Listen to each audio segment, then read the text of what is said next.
ઠંડીનો ચમકારો અનુભવાયો। ઉત્તર પૂર્વના પવન ફૂંકાયા। જો કે હવામાન વિભાગે આગાહી કરી છે કે આગામી દિવસોમાં ઠંડીનું પ્રમાણ ઘટી જશે। ધીમે ધીમે 2 થી 3 ડિગ્રી તાપમાન વધી જશે। ફરી ઠંડીનું પ્રમાણ ઘટશે। તો હાલ રાજ્યભરમાં ઠંડીનો ચમકારો જોવા મળી રહ્યો છે, અનુભવાઈ રહ્યો છે। ત્યારે હવે ઠંડીમાં ફરી ઘટાડો થશે તેવા પ્રકારની હવામાન વિભાગ દ્વારા આગાહી કરવામાં આવી છે। जनवरी से लेकर 8 जनवरी तक मौसम आमतौर पर शुष्क रहने का पूर्वानुमान है और जो लघुत्तम तापमान है अगले 24 घंटे में कोई बड़ा बदलाव नहीं रहेगा और उसके आगे ग्रेजुअल राइज रहेगा 2 से 3 डिग्री सेंटीग्रेड अगले 3 दिन, मतलब 3, 4, 5 तक ग्रेजुअल राइज रहेगा और उसके आगे फिर कोई बड़ा बदलाव नहीं रहेगा। तो हाल राज्यभરમાં વહેલી સવારે ઠંડીનો ચમકારો અનુભવાઈ રહ્યો છે। ઉત્તર પૂર્વના પવનો ફૂંકાયા, જેના કારણે આ ઠંડી વધી છે। જો કે હવામાન વિભાગની આગાહી છે કે આગામી સમયમાં ઠંડીમાં ઘટાડો થશે। ધીમે ધીમે 2 થી 3 ડિગ્રી તાપમાન વધી જશે, જેના કારણે ઠંડીનું પ્રમાણ ઘટશે। તો હાલ હવામાન વિભાગની આ પ્રકારની આગાહી છે। રાજ્યભરમાં ઠંડીના ચમકારા વચ્ચે રાહતના સમાચાર।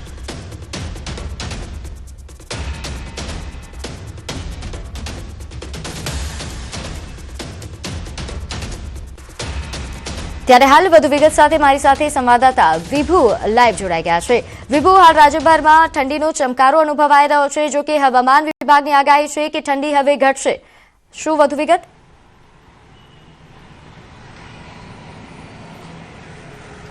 પ્રીતિ, અત્યારે ઉત્તર પૂર્વના પવનો ફૂંકાઈ રહ્યા છે અને ઠંડીનો ચમકારો વહેલી સવારે અનુભવાઈ રહ્યો છે। અમદાવાદ શહેરના દ્રશ્યો પણ બતાવવા માંગીશ કે જ્યારે અમદાવાદ શહેરમાં પણ અત્યારે વાદળછાયું ગઈકાલે વાતાવરણ હતું, પરંતુ આજે ઠંડા પવનો ફૂંકાઈ રહ્યા છે, જેના કારણે ઠંડીનો અહેસાસ કરી રહ્યા છે। ખાસ કરીને હવામાન વિભાગનું જે અનુમાન હતું કે એકાએક તાપમાન છે તે ઘટી જશે અને તેના કારણે ઠંડીનો ચમકારો છે તે અનુભવાશે। ત્યારે રાજ્યમાં સૌથી ઠંડુ શહેર છે તે નલિયા નોંધાયું છે અને નલિયાનું 7 ડિગ્રી તાપમાન છે તે નોંધાયું છે, એટલે કે એકાએક તાપમાન છે તે ઘટી જતાની સાથે ઠંડીનો અહેસાસ કરી રહ્યા છે। પરંતુ હવામાન વિભાગ દ્વારા આગાહી કરવામાં આવી છે કે હવે 24 કલાક તાપમાન યથાવત રહેશે અને 24 કલાક બાદ ફરી એક વખત તાપમાનમાં વધારો થશે। 2 થી 3 ડિગ્રી તાપમાન છે તે વધી જશે અને ઠંડીના પ્રમાણમાં ઘટાડો નોંધાશે। જી વિભુ, આભાર માહિતી આપવા બદલ। તો હાલ જે તે સંવાદદાતાએ જણાવ્યું કે હાલ ઠંડીનો ચમકારો છે, પરંતુ આગામી સમયમાં 2 થી 3 ડિગ્રી તાપમાન વધી જશે, જેના કારણે ઠંડી ઘટી જશે।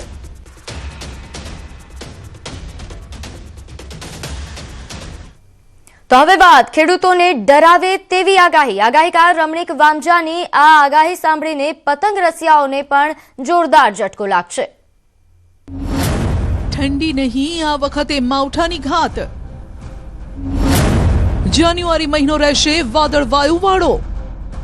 તારીખ 2/1 થી 5/1 ની અંદર વાદળિયું હવામાન રહેશે ને તારીખ 12/1 થી 2016 સુધીની અંદર વિછુડો બેસવાથી મકર સંક્રાંતિની અંદર વાદળિયું હવામાન અમુક જગ્યાએ માવઠા વરસાદ થશે। ત્યારે અંબાલાલે પણ ચેતવ્યા છે કે ખેડૂતો સાચવજો, જાન્યુઆરી મહિનો માવઠાની ઘાતવાળો છે। વાતાવરણમાં સતત પલટાના કારણે પાકમાં રોગ આવશે તે નક્કી છે। જાન્યુઆરી માસમાં ગુજરાતના હવામાનમાં પલટો આવી શકે, વાદળવાયુ પણ આવી શકે ત્યારે છે। જ્યારે વિષમ હવામાનની વિપરીત અસર થાય ત્યારે ખેડૂત ભાઈઓએ કૃષિ પાકમાં પાક સંરક્ષણના પગલાં લેવા સારા રહે, કારણ કે જીરા જેવા પાકોમાં રોગ આવતો હોય છે અને શાકભાજીના પાકોમાં રોગ આવી જવાની શક્યતા રહેતી હોય છે। જો કે ફેબ્રુઆરી મહિનો પણ ખેડૂતોને રડાવે તેવા એંધાણ છે, કારણ કે જાન્યુઆરીમાં સતત માવઠાનો માર સહન કરનાર ખેડૂતોને વર્ષના બીજા મહિનામાં પણ ફરી આકાશી આફતને સહન કરવી પડશે। 21/2 થી 2026 થી 24/2 વરસાદી વાતાવરણ માવઠું રૂપે વરસાદ થશે। જો વામજાની આગાહીથી ઝટકો લાગ્યો હોય તો અંબાલાલની આગાહી ખેડૂતોને એટેક લાવી દેશે, કારણ કે ફેબ્રુઆરી અને માર્ચમાં પણ હવામાન ખેડૂતોને સાથ નહીં આપે। વરસાદ નહીં, કાકાએ તો કરા પડવાની કરી છે આગાહી। હવે ધીરે ધીરે ફેબ્રુઆરી, માર્ચ, એપ્રિલમાં હવામાનમાં પલટા આવશે, માવઠું થવાની શક્યતા રહેશે, કરા પડવાની શક્યતા પણ રહેશે।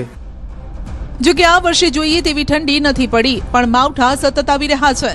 ત્યારે 2026માં ગરમી પણ ભૂક્કા કાઢવાની છે। 2 ચંદ્રગ્રહણ અને સૂર્યગ્રહણ હોવાથી તેની અસર વાતાવરણ પર પડશે તેવી આગાહી કરાઈ છે અને સફેદ વસ્તુ પણ મોંઘી થશે. સફેદ તલ, ડુંગળી, કપાસ મોંઘા થશે. રમણીક વામજાએ તો ત્યાં સુધી કહ્યું કે 2026માં ફરી કુદરતી આફતનો સામનો કરવા માટે તૈયાર રહેવું પડશે. આ વર્ષે વર્ષની અંદર 2 ચંદ્ર અને 2 સૂર્યગ્રહણ આવવાથી આ વખતે અતિ ભારે ગરમી પડશે, વાવાઝોડા થઈ શકે. વચ્ચે ખાતી નીચે રોહિણી નક્ષત્ર હોવાથી અતિ ભારે ગરમી પડશે. આ વર્ષે ચંદ્રગ્રહણ સૂર્યગ્રહણ આવવાથી ખેડૂત માટે વર્ષ સારું છે. ભયંકર મંદી, વેપાર માટે ભયંકર મંદી આવશે. તો હાલમાં રાજ્યમાં ક્યાંક વાદળછાયું વાતાવરણ છે ને સવારે હળવા ઠંડા પવનો ફૂંકાઈ રહ્યા છે, પરંતુ ઠંડીને લઈને કોઈ મોટો ફેરફાર વાતાવરણમાં જોવા મળે તેવા કોઈ એંધાણ ન હોવાની આગાહી હવામાન વિભાગે કરી છે. હવામાન વિભાગનું કહેવું છે કે 24 કલાક બાદ 2 થી 3 ડિગ્રી તાપમાનમાં વધારો થશે. 8 जनवरी तक मौसम आमतौर पर शुष्क रहने का पूर्वानुमान है और जो लघुत्तम तापमान है अगले 24 घंटे में कोई बड़ा बदलाव नहीं रहेगा और उसके आगे ग्रेजुअल राइज रहेगा 2 से 3 डिग्री सेंटीग्रेड अगले 3 दिन, मतलब 3, 4, 5 तक ग्रेजुअल राइज रहेगा और उसके आगे फिर कोई बड़ा बदलाव नहीं रहेगा. કેદારનાથ ધામમાં નવા વર્ષે પ્રથમવાર બરફવર્ષા થઈ. ઉત્તર ભારતમાં ઠંડીનું પ્રમાણ વધતા આ વિસ્તારમાં હિમવર્ષાની આગાહી કરવામાં આવી હતી. જોકે કેટલાય દિવસોથી અહીં આવતા ભક્તો બરફવર્ષાની રાહ જોઈ રહ્યા હતા. ત્યારે નવા વર્ષના બીજા જ દિવસે બરફવર્ષા થતા ભક્તોએ ઠંડકનો આનંદ માણ્યો. તો કેદારનાથ ધામથી આ દ્રશ્યો સામે આવ્યા છે. અહીં બરફવર્ષાની જે પ્રવાસીઓ રાહ જોઈ રહ્યા હતા તેમની રાહનો અંત આવ્યો અને વર્ષની શરૂઆતના બીજા દિવસે જ બરફવર્ષા નોંધાઈ. આ વર્ષની આ પ્રથમ હિમવર્ષા છે. તો ગુજરાતમાં ઠંડીની રાહ જોવાઈ રહી છે, ત્યાં જ ઉત્તર ભારત સફેદ ચાદરમાં ઢંકાઈ ગયું છે. સ્નોને માણવા પહોંચેલા પ્રવાસીઓ પણ લાઈવ બરફવર્ષા જોઈને હરખાઈ ગયા. નવા વર્ષે સફેદ રંગમાં રંગાયું ઉત્તર ભારત. પહાડો પર હિમવર્ષા તો મેદાની વિસ્તારોમાં ધુમ્મસની ચાદર. ગુજરાતમાં ભલે ઠંડીની રાહ જોવાતી હોય, પરંતુ ઉત્તર ભારત ઠંડી અને બરફની ચાદરમાં ઢંકાઈ ગયું છે. નવા વર્ષે જમ્મુ કાશ્મીરના મોટા ભાગના વિસ્તારોમાં હિમવર્ષાએ હાજરી પુરાવી. બીજી તરફ હિમાચલના ચંબા વિસ્તારમાં સિઝનની પહેલી હિમવર્ષા થઈ. દૂર દૂર સુધી માત્ર સફેદ રંગ જ જોવા મળી રહ્યો છે. ચંબા જોટમાં સિઝનની પહેલી બરફવર્ષા થતા લોકો પણ ઘરમાં પુરાઈ ગયા, તો પ્રવાસીઓએ અહીં બર્ફીલા હવામાનનો આનંદ માણ્યો. આ તરફ કાશ્મીરના ગુલમર્ગનું પ્રખ્યાત સ્કી રિસોર્ટ પ્રવાસીઓથી ઉભરાઈ ગયું છે. હોટેલો પણ સંપૂર્ણપણે બુક થઈ ગઈ છે. બરફ પડતા પ્રવાસીઓએ પણ એક્ટિવિટીઝનો આનંદ માણ્યો. ગુલમર્ગ, સોનમર્ગ અને પહેલગામમાં પર્યટકોએ હિમવર્ષાનો આનંદ માણ્યો. શહેરના કેન્દ્ર શ્રીનગરના લાલ ચોકમાં પણ હજારો પ્રવાસીઓ એકઠા થયા. શિયાળાની ઠંડીનો સામનો કરીને નવા વર્ષનો તેઓએ પ્રારંભ કર્યો છે. પહેલગામના ઉપરના ભાગોમાં તાજી બરફવર્ષા ચાલુ છે. ચંદનવર્દી, આરુ અન્ય સ્થળોએ પણ ભારે બરફ પડતા મેદાની વિસ્તારો સફેદ ચાદરમાં ફેરવાઈ ગયા. આ તરફ અનંતનાગ જિલ્લામાં પણ કોકરનાગ સબ ડિવિઝનના ઉપરના ભાગોમાં નવેસરથી હિમવર્ષા થઈ. માટી, ગવારન, કોકરનાગ વિસ્તાર અને ડાકસુમના ઉપરના ભાગોમાં ભારે હિમવર્ષા છે. બીજી તરફ પ્રવાસીઓએ આ હિમવર્ષાને લઈને આનંદ ઉઠાવ્યો. મોટેરા પણ બાળકો સાથે બરફમાં રમત રમતા જોવા મળ્યા. સતત હિમવર્ષા થતા જમ્મુ કાશ્મીરના પહાડી વિસ્તારોએ જાણે કે સફેદ ચાદર ઓઢી લીધી છે. જમ્મુ અને કાશ્મીરના ભદ્રવાહમાં સિઝનની પહેલી બરફવર્ષા થઈ. આ વિસ્તારમાં કેટલાક દિવસોથી કડકડતી ઠંડી પડતી હતી અને હવે સિઝનની પહેલી હિમવર્ષા થતા વાતાવરણ ઠંડુગાર બન્યું છે. બીજી તરફ અહીં આવતા પ્રવાસીઓએ પણ તેનો આનંદ ઉઠાવ્યો છે. હવામાન વિભાગના જણાવ્યા અનુસાર જમ્મુ વિભાગના પૂંછ, રાજૌરી, ડોડા, ભદરવાહના પહાડી વિસ્તારમાં ગમે ત્યારે બરફવર્ષા થવાની સંભાવના છે. જમ્મુ શહેરમાં ગાઢ ધુમ્મસના કારણે લોકોની મુશ્કેલી પણ વધી ગઈ છે. જમ્મુથી શ્રીનગર જતા રસ્તા પર છવાઈ ધુમ્મસની ચાદર. વિઝિબિલિટી ઘટી જતા રસ્તા પર વાહનોની અવરજવર પણ ઓછી દેખાય. જે વાહનો અહીંથી પસાર થતા હતા તેઓએ પણ હેડલાઇટ ચાલુ રાખવાની ફરજ પડી અને સ્પીડ પણ ઓછી રાખીને ધ્યાનપૂર્વક રસ્તો પસાર કરતા હતા.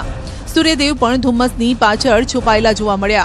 જો કે આવા વાતાવરણમાં અકસ્માતોની સંખ્યા વધી જતી હોય છે, માટે હાઈવે પર અકસ્માત ટાળવા માટે ત્યાંથી પસાર થતા વાહન ચાલકોને પણ તંત્રએ ખાસ સાવધાની રાખવા માટે સૂચના આપી છે. यहाँ से अंदाज़ा लगा सकते हैं आप कि कितना ज़्यादा कोहरा इस समय खुले आसमान में है। हर आने जाने वाली गाड़ी की रफ्तार तो है ही है धीमी, लेकिन उनको अपनी हेडलाइट्स ऑन करके आना पड़ रहा है। मेरी मौजूदगी जम्मू कश्मीर राष्ट्रीय राजमार्ग पर है और ये रास्ता कश्मीर की तरफ जाता है। तो आप दूर से अगर नजर दौड़ाएं तो काफ़ी ज़्यादा धुंध हो चुकी है और बेहद ज़्यादा मुश्किलें वाहन चालकों को आ रही है जम्मू से श्रीनगर पहुंचने में। अक्सर जम्मू कश्मीर में जब हल्की सी बारिश हो या कोहरा हो जाए तो गाड़ियों की आवाजाही भी। તો આગળ વાત કરીએ અંબાજી મંદિરમાં મા અંબાનો આજે પ્રાગટ્ય મહોત્સવ ઉજવાઈ રહ્યો છે। અંબાજીમાં માતાજીની આજે શોભાયાત્રા યોજાશે। શોભાયાત્રામાં વિવિધ ટેબલો પરિભ્રમણ કરશે। શાકંભરી પૂનમ શાકભાજીનું અન્નઘૂટ ધરાવાશે। ચાચર ચોકમાં 101 પાટલા કુંડી હવન પણ યોજાશે। માની આજે પ્રાગટ્ય દિવસ છે અને આજે પાટોત્સવ પણ છે। આજે હજારોની ભીડ અત્યારે અહીંયા ઉમટી રહી છે। સવારથી મંગળા આરતીમાં પણ હજારોની ભીડ હતી અને હજુ પણ ભીડ વધી રહી છે અને અમને પણ આવો એક મોકો આપ્યો છે માએ કે અમે ગઈકાલે માને સુવર્ણનો મુકુટ અર્પણ કર્યો છે। આજે પોષ સુદ પૂર્ણિમા એટલે મા અંબાનો પ્રાગટ્યોત્સવ મનાવવામાં આવે છે અને આ પૂનમને જે છે શાકંભરી પૂનમ અને સુખડીની પૂનમ પણ માનવામાં આવે છે। ચોક્કસપણે આજે વહેલી સવારથી અંબાજી મંદિરમાં ભક્તોની ભારે ભીડ જોવા મળી રહી છે। આપણે બતાવવા માંગીશ કે અંબાજી મંદિરમાં પણ જે રીતે આપ જોઈ રહ્યા છો 101 પાટલા કુંડી યજ્ઞનો અત્યારે પ્રારંભ થવા જઈ રહ્યો છે અને વહેલી સવારથી જે રીતે માય ભક્તોની ભારે ભીડ અંબાજીમાં જોવા મળી રહી છે। ભક્તો છે મોટી આસ્થા સાથે ગમે તેવા કામ હોય તો કામ મૂકીને પણ માના મંદિરે પહોંચતા હોય છે અને ખાસ કરીને આમ બતાવીએ કે મોટું યજ્ઞ જે છે સચંડી યજ્ઞ અંબાજી મંદિરમાં આયોજિત કરાતું હોય છે અને મોટી સંખ્યામાં બ્રાહ્મણો પણ ઉપસ્થિત રહી આ માતાજીના પ્રાગટ્યોત્સવને વધુને વધુ દીપાવવાના પ્રયત્ન થતા હોય છે અને આજે પણ અંબાજી મંદિરના ચાચર ચોકમાં એમ ખાસ કરી વિશેષ મોટું યજ્ઞ હાથ ધરવામાં આવ્યું છે અને તે પણ ટૂંક સમયમાં પ્રારંભ થવા જઈ રહ્યું છે અને આજે એમ કહી શકાય છે કે અંબાજીના પાટોત્સવને લઈ ભક્તોની ભારે ભીડ અંબાજી મંદિરમાં ઉમટી પડી છે અને બપોરના સમયે અંબાજીમાં વિશાળ નગર યાત્રા પણ નીકળશે માતાજીની કે જે મા અંબા પોતે સ્વયં હાથીઓ પર બિરાજમાન તે નગર યાત્રા પરિભ્રમણ કરશે। મહેન્દ્ર અગ્રવાલ, ન્યૂઝ 18 ગુજરાતી, અંબાજી। તો પોષ સુદ પૂર્ણિમા નિમિત્તે શામળાજીમાં પણ મહોત્સવ ઉજવાઈ રહ્યો છે। શામળાજી ખાતે હજારો ભક્તો ઉમટશે। ભગવાનને આભૂષણોથી વિશેષ શણગાર કરવામાં આવ્યો છે। શામળિયાના દર્શન માટે ભક્તોનું ઘોડાપુર સવારથી જ ઉમટ્યું હોય તેવા દ્રશ્યો આવ્યા। ભક્તો ભગવાન શામળિયાના દર્શન કરી ધન્યતા અનુભવશે। વધુ વિગત સાથે મારી સાથે સંવાદદાતા હાર્દિક જોડાઈ ગયા છે। હાર્દિક, આજે પૂર્ણિમા નિમિત્તે શામળાજીમાં કેવો માહોલ?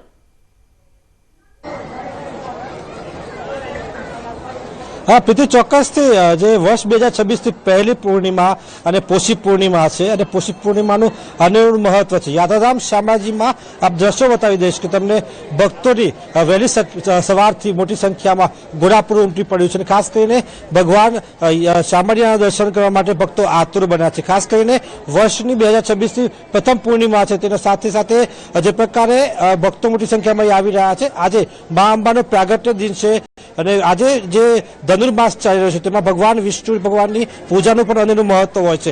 એટલે કે દર્શન કરવા માટે આપ જોઈ શકો છો કે જે પ્રકારે અહીં ઠંડી પડી રહી છે, ઠંડા સુસવાટા વળતા પવનો વચ્ચે અરવલ્લીની ગિરિમાળાઓ વચ્ચે ભક્તો મોટી સંખ્યામાં અહીં આવી રહ્યા છે અને ભગવાન શામળિયાના નાદ સાથે પહોંચી રહ્યા છે। ક્યાંથી આપ આવી રહ્યા છો?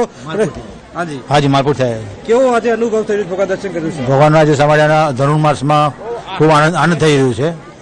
વિષ્ણુ ભગવાનનું બહુ મહત્વ છે શામળાજીનું પૂનમ દિવસે। આજે આપ આવી રહ્યા છો, બધા આવી રહ્યા છે, જોઈ શકો છો આપ દ્રશ્યોમાં કે જો લાંબી કતારો છે। આપ ક્યાંથી આવો છો? દાહોદથી આવ્યા છે। આ ઠંડી પડી રહી છે, ભગવાન દર્શન કરવા માટે બઢિયા, મજા આવે છે। આપ જોઈ શકો છો જે પ્રકારે ભક્તોની ભીડ